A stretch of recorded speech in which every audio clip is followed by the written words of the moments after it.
नमस्कार, आप देख रहे हैं के न्यूज इंडिया। मैं हूं आपके साथ शैलेंद्र चौहान। एक बार फिर से सहारनपुर सुर्खियों में है।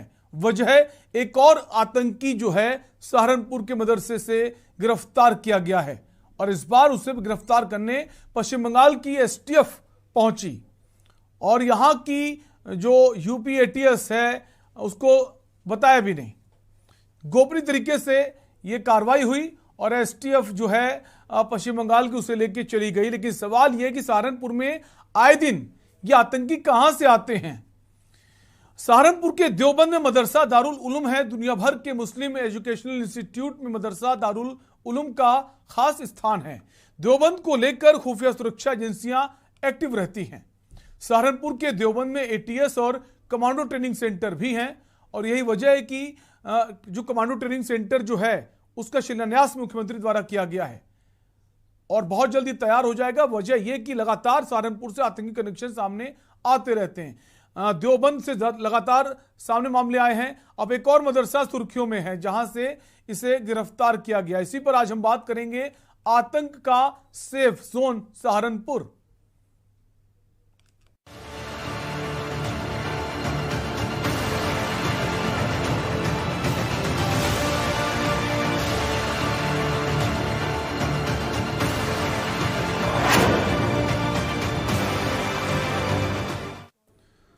वेस्ट बंगाल की एसटीएफ ने सहारनपुर शहर के मदरसे में छापा मारकर 25 वर्षीय संदिग्ध आतंकी को पकड़ा है। यह संदिग्ध आतंकी मदरसे में रहकर पढ़ाई कर रहा था। इस संदिग्ध के कनेक्शन आतंकी संगठन अलकायदा से होने के बताए जा रहे हैं। वहीं स्थानीय पुलिस को कार्रवाई की जानकारी ही नहीं। वेस्ट बंगाल की एसटीएफ ने बेंगलुरु में छापा मारकर हसनत शेख निवासी मालदा नाम के आतंकी को 8 सितंबर को पकड़ा था। सूत्रों के मुताबिक आरोपी ने पूछताछ में एसटीएफ को बताया कि उसका एक साथी सहारनपुर शहर में कोतवाली मंडी क्षेत्र में स्थित एक मदरसे में रहता है और वो छात्र है। इसका पता लगते ही वेस्ट बंगाल की एसटीएफ टीम ने 11 सितंबर की रात मदरसे में छापा मारा। एसटीएफ ने यहां से फैजल अहमद उर्फ शाहिद मजूमदार नाम के संदिग्ध आतंकी को गिरफ्तार किया, जो मूल रूप से बांग्लादेश का आराम बाग का रहने वाला बताया जा रहा है। सूत्रों के मुताबिक आरोपी ने एसटीएफ को बताया कि वो अल कायदा आतंकी संगठन के लिए काम करता है। एसटीएफ ने आरोपी को अपने साथ ले गई। संदिग्ध आतंकी वेस्ट यूपी में स्लीपर सेल तैयार कर रहा था, ये जानकारी मिल रही है। इस कार्रवाई की जानकारी स्थानीय पुलिस को नहीं दी गई, जबकि अक्सर हम देखते हैं किसी दूसरे राज्य की पुलिस जब आती है तो यहाँ की स्थानीय पुलिस को जानकारी देती है और उसे लगता है हमें सपोर्ट मिलेगा। और उत्तर प्रदेश में लगातार जो यूपी एटीएस है वो एक्शन में है, बावजूद इसके जानकारी नहीं दी गई। उस पर भी कई सारे सवाल उठ रहे हैं।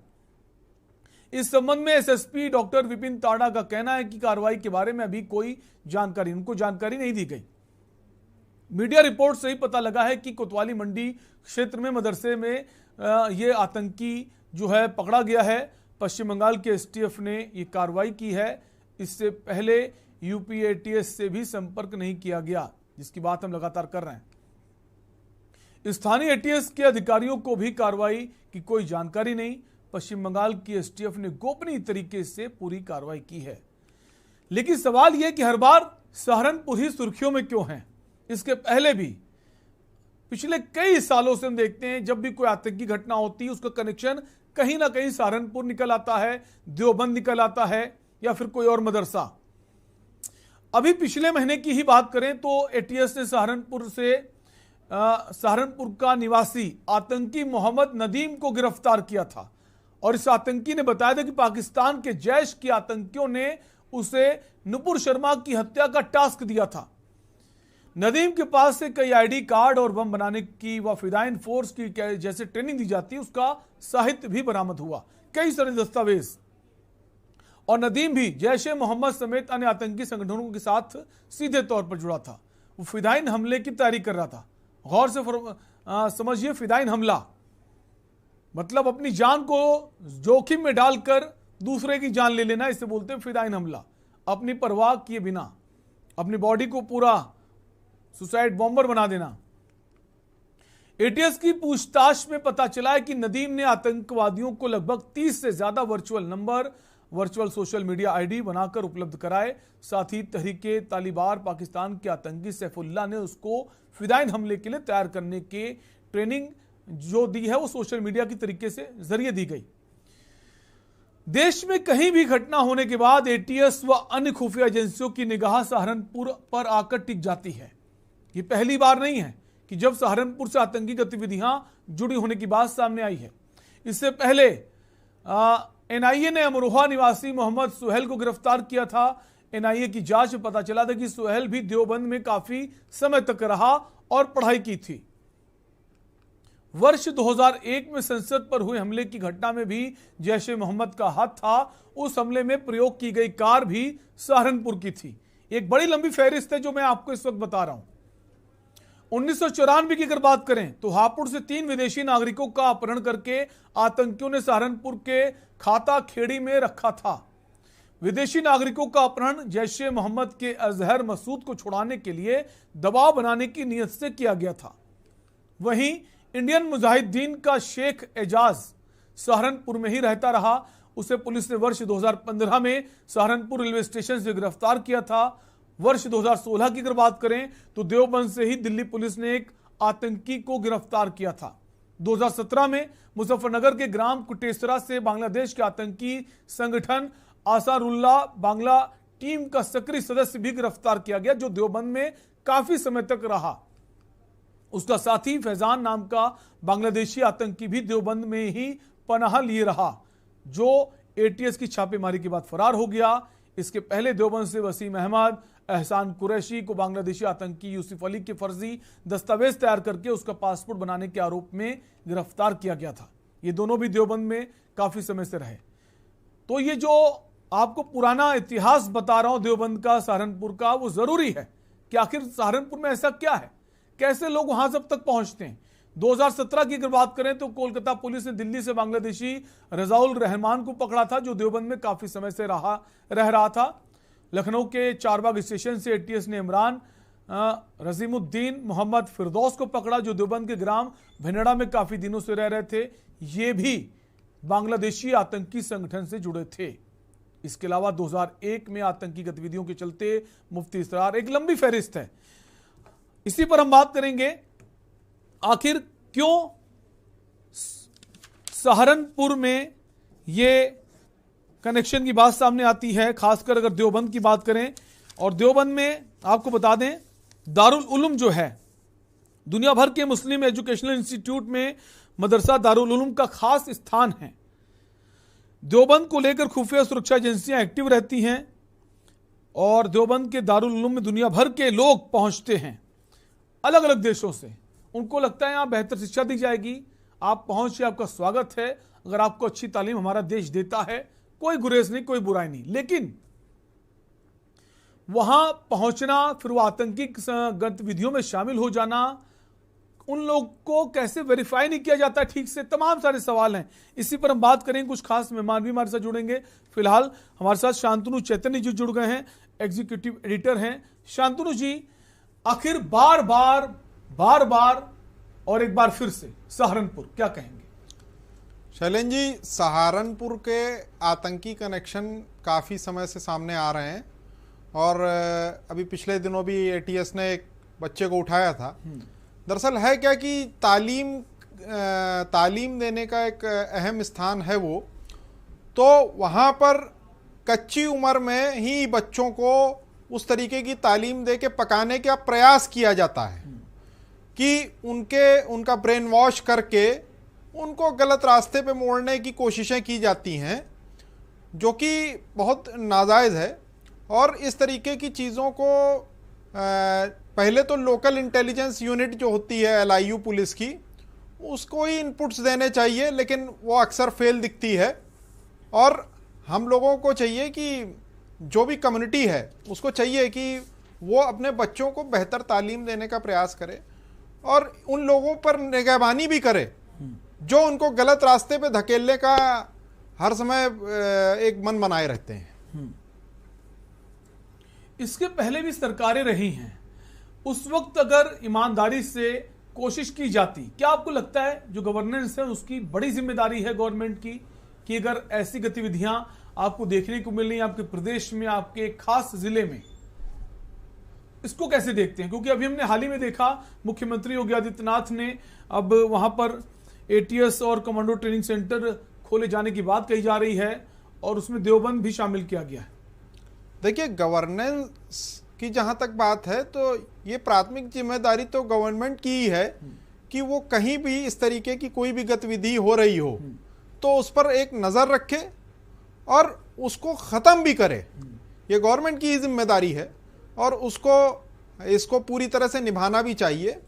और साथ में प्रत्येक नागरिक की, भारत के अंदर रहने वाले प्रत्येक नागरिक की जिम्मेदारी है कि वो इस तरीके की चीज़ों में लिप्त ना हो, अपने बच्चों को बेहतर तालीम देने की कोशिश करे और अपने बच्चों को एक अच्छा नागरिक बनाए भारत का।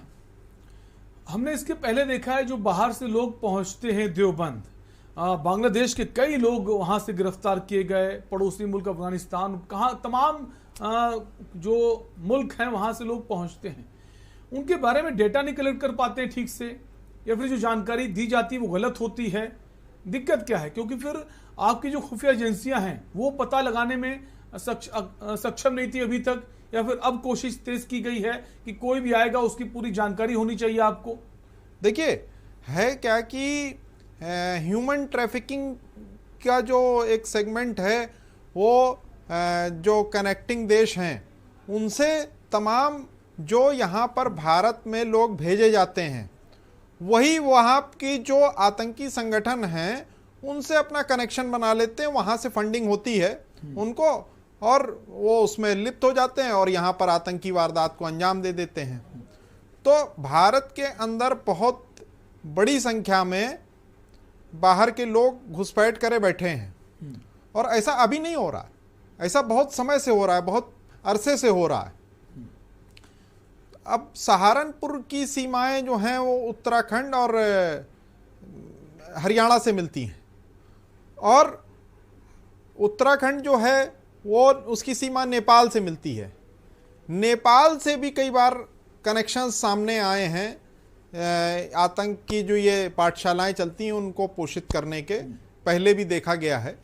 तो इस तरीके को देखना चाहिए कि किस तरीके से एक चेक लगे कि जो बाहर से लोग आते हैं उनकी प्रॉपर मॉनिटरिंग हो।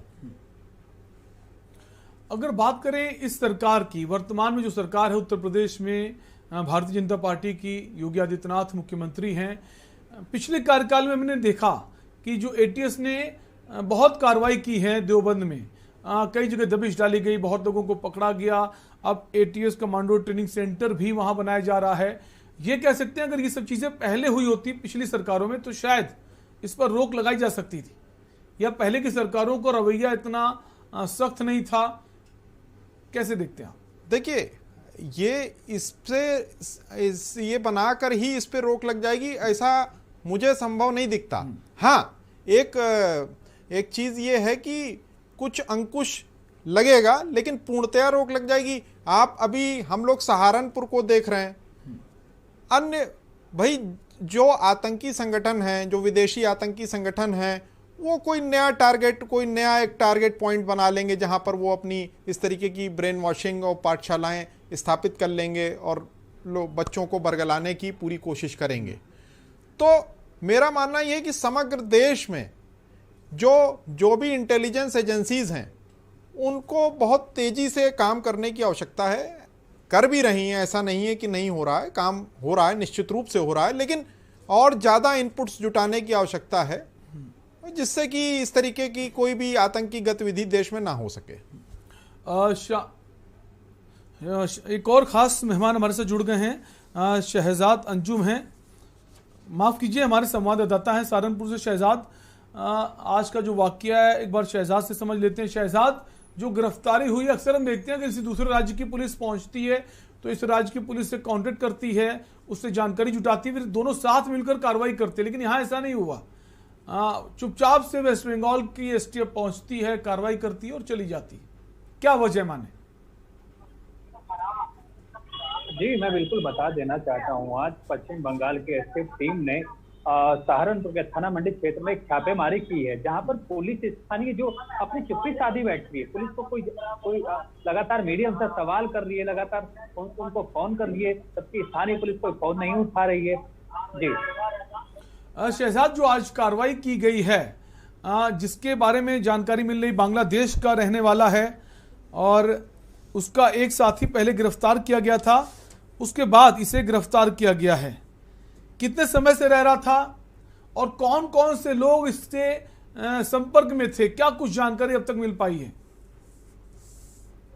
जी मैं आपको बिल्कुल बता देना चाहता हूँ, फैज मोहम्मद उर्फ शाहिद मजलूम है, लेकिन पश्चिम बंगाल से ये वांटेड लगभग 2 सालों से वांटेड था और पश्चिम बंगाल की पुलिस ने आज सहारनपुर से लगभग 2 साल से सहारनपुर रह रहा था, जिसके दस्तावेज मिले गए हैं और एसटीएफ की टीम आज पश्चिम बंगाल इसको लेकर के गई है। जी शहजाद, ये मूल रूप से बांग्लादेश का रहने वाला था, तो ये यहाँ देवबंद सीधे पहुंचा था या फिर दूसरे मदरसे पहुंचा था?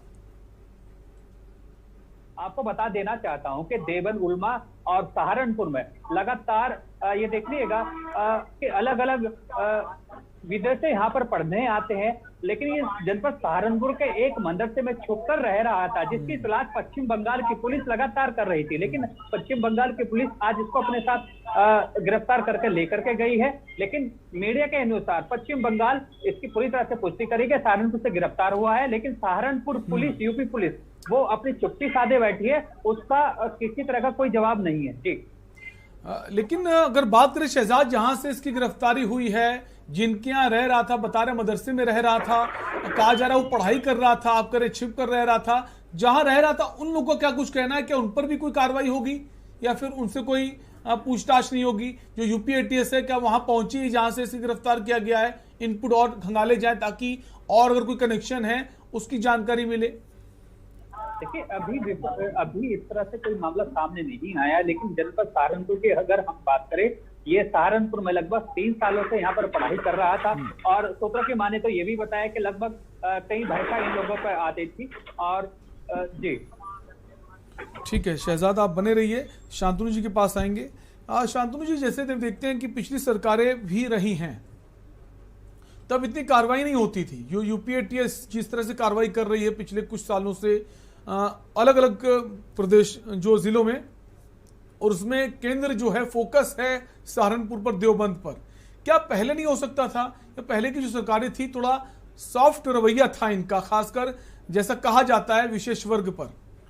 देखिए, मैं इस बात से सहमत नहीं हूं, क्योंकि आतंक को लेकर कोई भी सरकार रही हो, आतंकियों को लेकर कोई भी सरकार रही हो, उसका सॉफ्ट रवैया हो नहीं सकता। क्योंकि कोई भी आतंकी गतिविधि देश में होती है तो पहला प्रश्न चिन्ह सरकार पर ही लगता है, और हम किसी एक व्यक्ति की गलती पर पूरी कौम को इंडक्ट नहीं कर सकते। बिल्कुल। अगर कोई बांग्लादेश से आकर 3 साल से, जैसा कि शहजाद ने बताया कि बांग्लादेश से आकर वो 3 साल से वहां के मदरसे में पनाह पाए हुए था, तो हमारी ये इंटेलिजेंस एजेंसीज का टोटल फेल्योर है कि उनके पास ये इनपुट ही नहीं था कि ये इस तरीके का व्यक्ति है। और इस तरीके की चीजें सिर्फ सहारनपुर के अंदर नहीं चल रही हैं, अन्य अलग अलग देश के अलग अलग हिस्सों में इस तरीके की चीजें अक्सर देखने को आती हैं कि ये पता लगता है कानपुर के अंदर या लखनऊ के अंदर कि ये आतंकी है और ये काफी समय से वहां पे पनाह लिए हुए वहां पे रह रहा है, आराम से एक सामान्य जीवन गुजर बसर कर रहा है और वहां के लोकल इनपुट्स जुटा के दूसरे देशों को भेज रहा है, जिससे कि आतंकी वारदातों को अंजाम दिया जा सके। तो इंटेलिजेंस एजेंसीज क्या कर रही हैं, ये इंटेलिजेंस एजेंसीज पर भी एक सवालिया निशान है। एजेंसी का फेल्योर माना जाएगा निश्चित तौर पर, क्योंकि दूसरे मुल्क का आदमी यहाँ आकर रहता है, सालों बाद में पता चलता है वो पढ़ाई करने नहीं आया था, उसके इरादे कुछ और ही थे। उसके इरादे थे विस्फोट करना, ब्लास्ट करना, देश की सुरक्षा के साथ खिलवाड़ करना। लेकिन जैसा कि कहा जा रहा है कि जो मदरसे हैं, चाहे वो देवबंद हो या फिर बाकी मदरसे, मदरसों का ठिकाना इनके लिए बहुत बेहतर होता है सुरक्षा के लिहाज से, और मदरसों में इनको एंट्री भी मिल जाती है और बदनाम होते हैं मदरसे। देखिए, एक चीज मैं शैलेंद्र जी आपसे कहना चाहूंगा कि मदरसों में एंट्री इसलिए मिल जाती है उनको कि जो हमारे देश के अंदर जो टेरर फंडिंग कर रहे हैं जो देश, वो उस कम्युनिटी से बिलोंग करते हैं, लेकिन हमारे देश का जो नागरिक है वो अपने देश को उतना ही चाहता है जितना अन्य वर्ग के लोग, अन्य समुदाय के लोग चाहते हैं। इसमें कहीं कोई शक की बात नहीं है। लेकिन अब वहां कोई आया, मदरसों को एक चीज करनी चाहिए, मेरी एक सलाह है उनको कि वो उसका वेरिफिकेशन जरूर करें, और हो सके तो उसका पुलिस वेरिफिकेशन भी करवाएं, जिससे कि उन पर जो ये एक खराब स्टैंपिंग होती है, एक धब्बा लगता है, एक दाग आता है, इस पर भी रोक लग सकेगी। बिल्कुल। और मदरसों में जो एंट्री होती है इतनी आसान तरीके से कैसे हो जाती है, बिल्कुल सही कह रहे हैं। उसको एक आपको वेरीफाई करना होगा, पूरी जानकारी जुटानी होगी, उसके बाद ही उसको आप शामिल करें। दूसरी चीज मैं आपसे ये भी कहना चाहूंगा कि वेरिफिकेशन कराने का पूरा जो जिम्मा है वो मदरसे ही नहीं उठा सकते अकेले। इंटेलिजेंस एजेंसीज, पुलिस, सबका इन्वॉल्वमेंट उसमें होना चाहिए। मदरसों की जिम्मेदारी है कि उनके आने वाले प्रत्येक नए शख्स के बारे में वो सूचित करें पुलिस को, और वो उसका एक वेरिफिकेशन। शांतनु जी, नहीं लगता कि जो दारुल उलूम है देवबंद का, उसका जो रवैया है बाकी मदरसों से काफी अलग है? उसके आए दिन फतवे भी जारी होते रहते हैं। देखिए, वो उनका एक रवैया अलग नहीं है। आप जिस तरीके की चीज जो देश में प्रोपोगेट हो रही है, उसमें यह है कि उन्होंने बना दिया, एक डिवीजन कर दिया, ऐसा कतई नहीं है। और मुझे ये लगता है कि भारत का प्रत्येक नागरिक, वो किसी भी समुदाय का हो, वो अपने वतन से उतनी ही मोहब्बत करता है जितने अन्य लोग करते हैं। लेकिन एक जब एटीएस और कमांडो ट्रेनिंग सेंटर जो बनने की बात कही जा रही है देवबंद में, उसका कहीं ना कहीं फायदा मिलेगा, और जो आगे गतिविधियां नजर आए उस पर रोक लेंगे। दोबारा ऐसा ना हो, इस दिशा में सरकार को और गहनता से जांच करनी होगी, क्योंकि दूसरे राज्य के एसटीएफ आकर आतंकी को ले जा रही है और यहाँ पर आपकी यूपी के एटीएस को पता नहीं है, पुलिस प्रशासन को पता नहीं, तो कहीं ना कहीं यहाँ का भी फेल्योर है और ये स्वीकार करना होगा। फिलहाल आपका बहुत बहुत शुक्रिया शांतनु जी, हमारे साथ जुड़े आप, और इसके अलावा शहजाद हमारे साथ जुड़े। शहजाद, आपका भी शुक्रिया। तुम बात कर रहे थे सहारनपुर के आतंकी कनेक्शन की, आखिर इतना सेफ जोन क्यों है सहारनपुर? क्योंकि एक लंबी फहरिस्त मैं आपको बताई कि 90 से लेकर अब तक लगातार जब भी कोई आतंकी घटना होती देश के किसी और हिस्से में, तो सहारनपुर का ही नाम सामने आता रहा है। और आज फिर से सहारनपुर से एक आतंकी गिरफ्तार हुआ है, और इस बार सबसे बड़ी बात यह कि यूपी एटीएस को भी भनक नहीं लगी और वहां की एसटीएफ ने, यहां की पुलिस को जानकारी भी नहीं दी। पूरे गोपनीय तरीके से ये हुआ है। लेकिन सवाल है कि आतंकी कैसे आराम से इतने साल गुजार लेते हैं, किसी को पता भी नहीं चलता इनके इरादे क्या हैं और कौन कौन से लोग इनके संपर्क में रहे हैं। उस दिशा में भी हमारे इंटेलिजेंस को काम करना होगा। फिलहाल के लिए आपसे लेंगे इजाजत। देखते रहिए के न्यूज़ इंडिया। नमस्कार।